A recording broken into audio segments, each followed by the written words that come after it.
Welcome to part 2 of How to Be a Noob. In this episode, I'll go over some more new exciting pro noob tips that will have you at the bottom of the scoreboard in no time. First things first, cut out a piece of paper the size of the square thing at the bottom left of your heads up display, then using a clear scotch tape, tape the piece of paper right above it. That box is constantly moving and displaying these weird red and blue triangles that can be very distracting.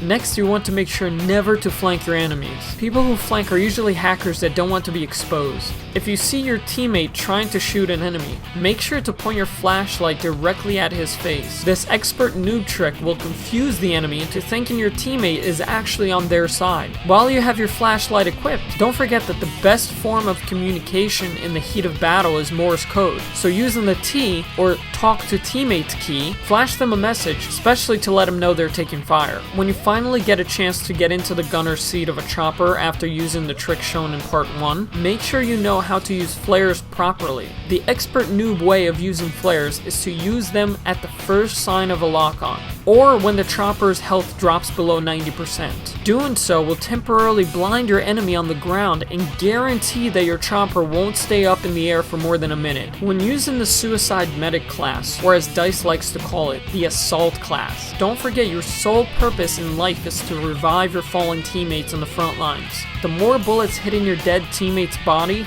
the faster you have to get there to bring him back to life. And don't forget, if you're the one being revived by a suicide medic, make sure to accept the revive right away and stay exactly where you are, because the enemy probably didn't see you get revived and you now have the element of surprise. If you're taking advantage of these noob tips when you play and you get killed, it's usually because of lag. When you get killed twice by the same person, that person might be hacking, so make sure to let everybody know in the chat. If he kills you 3 times, make sure you go into his profile after the game and report him, because he will definitely be hacking. And last but not least, tanks have T-Rex vision and will only attack moving targets. So when you see a tank coming towards you, make sure to go into prone as fast as possible and hold your breath as it drives by you.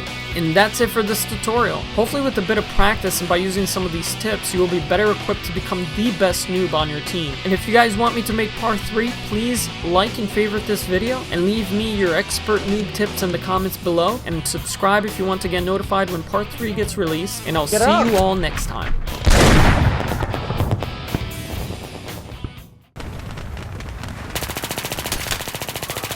Oh my god, every time I try to hip fire, it still works.